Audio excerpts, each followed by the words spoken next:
जय संविधान, जय संविधान, जय संविधान, जय संविधान, जय संविधान, जय संविधान। बहुत बहुत धन्यवाद। ज्यादा बड़ा काम है संविधान पर अमल करना, संविधान को लागू करना। पूजा करोगे, काम नहीं करोगे, ये दोहरी नीति अब भारत में चलने वाली नहीं है। आप लोगों ने राजनेताओं का मुंह बंद कर दिया होगा, ईडी सीडी लगाकर, इनकम टैक्स लगाकर आपने राजनेताओं का मुंह बंद कर दिया होगा।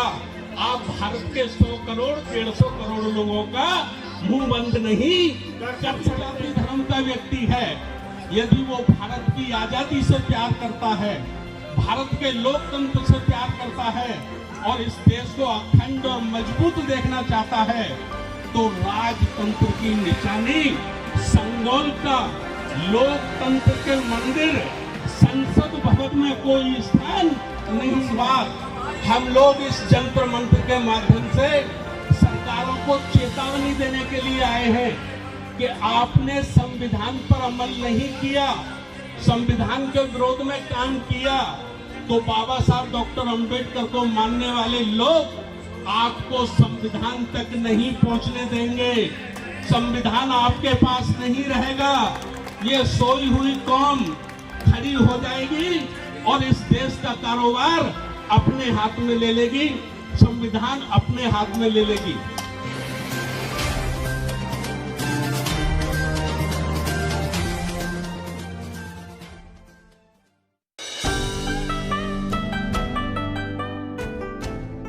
बात करना चाहता हूं आदरणीय योगेंद्र यादव साहब का, आदरणीय चौधरी केपी सिंह साहब का, आदरणीय इंजीनियर डीसी कपिल साहब का और देश भर से आए राष्ट्रीय बौद्ध महासभा के, सामाजिक न्याय परिषद के सभी पदाधिकारियों का।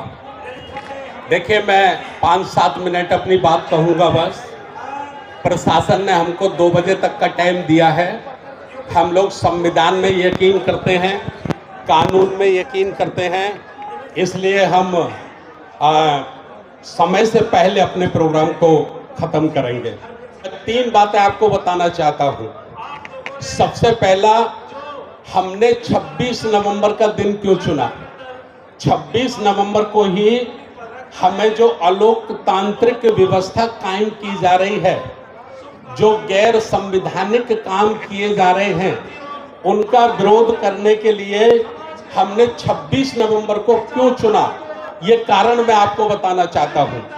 साथियों, आज से 74 वर्ष पहले, आज से 74 वर्ष पहले 26 नवंबर 1949 को इसी संसद भवन में, जो जंतर मंत्र के पास है, इसी संसद भवन में पूरे देश ने, भारत के एक एक नागरिक ने इस संविधान को अंगीकार किया था, स्वीकार किया था, इसी संविधान को। तो पहला कारण हमारा है कि हमने जंतर मंत्र को इसीलिए चुना। ये भी बंद कर दिया क्या? ये क्या बात है? संविधान को स्वीकार किया था। अब मैं आपसे निवेदन करना चाहता हूं, आवाज खोलो, आवाज खोलो। बाबा साहब डॉक्टर अंबेडकर जी ने संविधान सभा की कार्रवाई खत्म हो गई थी। खत्म होने के बाद जब बाबा साहब डॉक्टर अंबेडकर दोबारा खड़े हुए और खड़े होकर बोले, क्या बोले? 26 जनवरी 1950 को हम जिंदगी में दोहरा कदम रखने वाले हैं। दोहरा कदम अर्थात ये संविधान लागू होगा, हमें बराबर का हक होगा, और दूसरी ओर आर्थिक रूप से, सामाजिक रूप से हम असमानता के शिकार होंगे। बाबा साहब ने कहा था कि जो सरकारें बनेंगी उनकी जिम्मेवारी होगी, उनकी ड्यूटी होगी कि इस असमानता को, आर्थिक असमानता को, सामाजिक असमानता को उन्हें समाप्त करना होगा, उनको खत्म करना होगा, अन्यथा इस आजादी का कोई मतलब साबित होने वाला नहीं है। तो 74 वर्षों में, 74 वर्ष की आजादी में जो भी सरकारें बनी हैं, उन सरकारों ने संविधान का पालन नहीं किया है, संविधान के विरोध में काम किया है। इसलिए 74 वर्ष बाद हम लोग इस जंतर मंत्र के माध्यम से सरकारों को चेतावनी देने के लिए आए हैं कि आपने संविधान पर अमल नहीं किया, संविधान के विरोध में काम किया, तो बाबा साहब डॉक्टर अंबेडकर को मानने वाले लोग आपको संविधान तक नहीं पहुंचने देंगे, संविधान आपके पास नहीं रहेगा। ये सोई हुई कौम खड़ी हो जाएगी और इस देश का कारोबार अपने हाथ में ले लेगी, संविधान अपने हाथ में ले लेगी।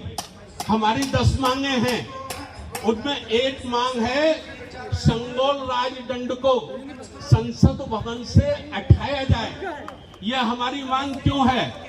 मैं अपील करना चाहता हूं, ये कहना चाहता हूं, ये मांग भारत के एक एक नागरिक की है, चाहे वो जिस जाति का है, चाहे जिस वर्ण का है, चाहे वो ब्राह्मण समाज से ताल्लुक रखता है, चाहे वो क्षत्रिय राजपूत समाज से ताल्लुक रखता है, चाहे वो वैश्य समाज से ताल्लुक रखता है, या पिछड़ी जाति SC ST, या धार्मिक रूप से सिख मुसलमान बौद्ध पारसी किसी भी जाति धर्म का व्यक्ति है, यदि वो भारत की आजादी से प्यार करता है, भारत के लोकतंत्र से प्यार करता है और इस देश को अखंड और मजबूत देखना चाहता है, तो राजतंत्र की निशानी संगोल का लोकतंत्र के मंदिर संसद भवन में कोई स्थान नहीं है, उसको संसद भवन में नहीं होना चाहिए।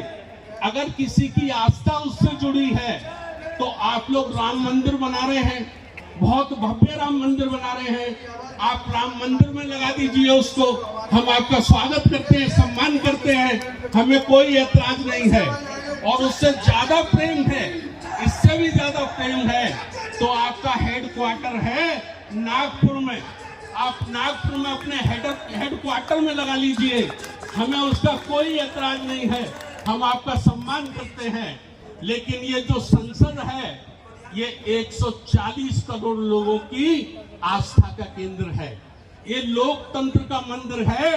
लोकतंत्र के मंदिर में राजतंत्र का प्रतीक चिन्ह नहीं होना चाहिए।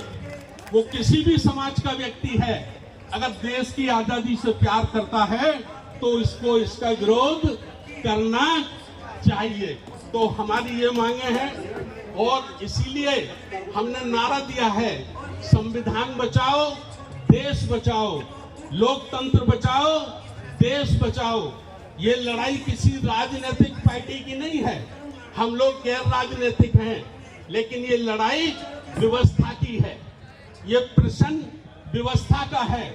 व्यवस्था संविधान के अनुसार चलेगी, व्यवस्था किसी एक व्यक्ति के सोच के अनुसार नहीं चलेगी।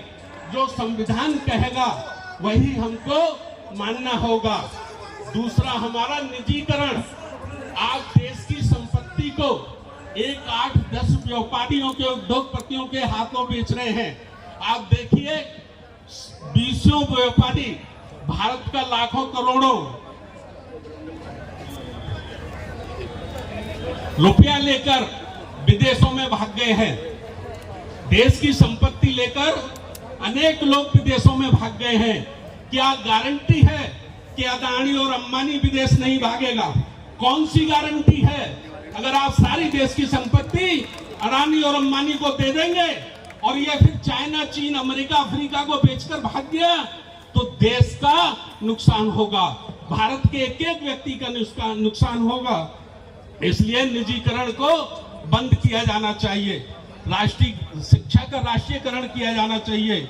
और हमारे आदरणीय योगेंद्र उपाध्याय जी ने, यादव जी ने ये कहा है जातिवार गणना हो। ये मान्यवर काशीराम साहब का नारा था, जिसकी जितनी संख्या भारी उसकी उतनी हिस्सेदारी, जिसकी जितनी संख्या भारी उसकी उतनी हिस्सेदारी। और ये जाति गणना से ही साबित होगा कि किसी किसी जाति का व्यक्ति भाषण तो कुछ देता है और उसका आचरण दूसरा है। भाषण और आचरण ये दोनों में कितना फर्क है। अगर इसकी MRI होनी है इसका एक्सरा होना है तो जाति गणना कराया जाना बहुत जरूरी है। और पुरानी पेंशन स्कीम बहाल की जानी चाहिए। 60 वर्ष तक आदमी देश की सेवा करता है, राज्य की सरकार की सेवा करता है, केंद्र सरकार की सेवा करता है, और जब उसका बुढ़ापा होता है तो ये जो पेंशन है ये बुढ़ापे में उसका सहारा है, बुढ़ापे में उसकी ये रक्षा है, गारंटी है। तो इस किस्म की अनेक मांगों को, 10 मांगों को लेकर आज हमने महामहिम राष्ट्रपति महोदया को 10 सूत्रीय ज्ञापन पत्र दिया है और उनसे निवेदन किया है कि गैर संवैधानिक कार्य यदि कोई हो रहा है या कोई हुआ है तो आप अपने अधिकारों का इस्तेमाल करके आप सरकार को निर्देशित करें कि वो संविधान से अलग हटकर कोई काम ना करें। मुझे एक टीवी चैनल के साथी ने पूछा कि सुप्रीम कोर्ट में आज बाबा साहब डॉक्टर अंबेडकर की प्रतिमा लगी है, आप क्या कहना चाहते हैं? मैंने उनको कहा कि सुप्रीम कोर्ट में बाबा साहब डॉक्टर अंबेडकर की प्रतिमा लगी है, हम उसका स्वागत करते हैं और हम इस देश के चीफ जस्टिस श्री चंद्र जी का धन्यवाद करते हैं। लेकिन प्रतिमा से भी ज्यादा बड़ा काम है संविधान पर अमल करना, संविधान को लागू करना। पूजा करोगे, काम नहीं करोगे, ये दोहरी नीति अब भारत में चलने वाली नहीं है।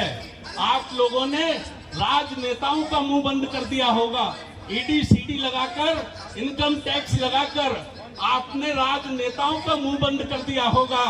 आप भारत के 100 करोड़ 150 करोड़ लोगों का मुंह बंद नहीं कर सकते हैं। अगर नेता सड़कों पे नहीं निकलेंगे तो कोई बात नहीं, वो अपने कोठी बंगलों में बैठे रहे।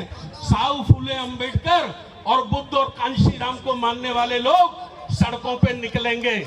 ये आज की तो अंगड़ाई है, ये आज जंतर मंत्र पे अंगड़ाई है। हम वायदा करते हैं कि सरकार ने अगर हमारी बातें नहीं मानी तो देश के 665 जिलों में ये लाखों की संख्या में लोग होंगे, कलेक्ट्रेट पे लोग होंगे, सड़कों पे लोग होंगे। हम संविधान बचाने के लिए अपनी जान दे सकते हैं। एक बात कहकर मैं अपनी बात को खत्म कर रहा हूँ। बाबा साहब डॉक्टर अंबेडकर जी ने कहा था, क्या कहा था बाबा साहब डॉक्टर अंबेडकर ने? बाबा साहब डॉक्टर अंबेडकर ने कहा था, ना ये देश कभी हिंदू राष्ट्र था, ना ये हिंदू राष्ट्र है, और ना इसे कभी जीवन में हिंदू राष्ट्र बनने देना। बाबा साहब ने कहा था, अपना सब कुछ मिटाकर, अपना सब कुछ लुटाकर भी कभी इस देश को हिंदू राष्ट्र मत बनने देना, क्योंकि ये हिंदू राष्ट्र एक वो प्रतीक चिन्ह है जिसे मनुस्मृति कहते हैं, और ये मनुस्मृति है। मनुस्मृति के कारण ही हम विदेशियों के 1000 वर्ष तक गुलाम रहे हैं। अगर हम गुलाम रहे हैं, सोने की चिड़िया कहलाने वाला देश आज दुनिया के सामने हाथ में कटोरा लेके घूमता है, भीख मांगता है, तो ये केवल मनुस्मृति जाति वर्ण व्यवस्था के कारण ये हमारे देश की दशा हुई है। हम लोग ये अपील करते हैं, पूरे देश के लोगों से अपील करते हैं कि संविधान की रक्षा करना भारत की रक्षा करना है। एक एक नागरिक की ड्यूटी है ये, चाहे वो ब्राह्मण हो, क्षत्रिय हो, राजपूत हो, वैश्य हो, SC ST OBC हो, जो भारत का नागरिक है उसकी जिम्मेवारी है, उसकी ड्यूटी है कि लोकतंत्र की रक्षा करनी चाहिए, संविधान की रक्षा करनी चाहिए। आप 28 राज्यों से आए हैं, मैं सभी का आभार व्यक्त करता हूं, धन्यवाद करता हूं। और कल सुबह 9 बजे से हमारी राष्ट्रीय कार्यकारिणी की मीटिंग है अंबेडकर भवन में, जिसमें आगे की रूपरेखा पर हम लोग चर्चा करेंगे। तो आप सब लोग कल 9 बजे अंबेडकर भवन का जो सभागार हॉल है उसमें जरूर आए, और उसमें बड़े आगे के लिए हम लोगों को चर्चा करनी है, ये निवेदन करते हुए। और एक बार हम लोग आज संविधान का संकल्प लेंगे, उसके बाद प्रोग्राम खत्म करेंगे। पुनः मैंने तो तय कर लिया है, मैंने तय कर लिया है, एक बूंद खून कि जब तक मेरे जिस्म में रहेगी मैं इस संविधान पे उंगली नहीं उठने दूंगा। जय जय जय जय जय भीम। जय जय जय जय जय भीम। बाबा साहब डॉक्टर अम्बेडकर। एक उंगली जब तक रहेगी संविधान पे हम उंगली नहीं उठने देंगे। हमने तो ये तय कर लिया है और इस संविधान को, इस लोकतंत्र को जो ताकतें, जो व्यक्ति नुकसान पहुंचाएंगे, हम उन्हें कहना चाहते हैं या तो वो अपने आप को बदल लें, वरना उनका बड़ा इंतजाम कर देगी ये देश की जनता, बड़ा इंतजाम कर देगी। मैं ये निवेदन करता हूँ। बहुत बहुत धन्यवाद, सभी साथियों का आभार। जय भीम, नमो बुद्धाय, जय भीम, जय भारत, जय संविधान, जय संविधान। जय संविधान, जय संविधान। जय संविधान। जय संविधान। बहुत बहुत धन्यवाद। ये धरना प्रदर्शन राष्ट्रपति महोदय को हमारे प्रतिनिधि मंडल ने ज्ञापन दे दिया है और हम आज इसे यहीं समाप्त करते हैं। अब ये धरना प्रदर्शन समाप्त है।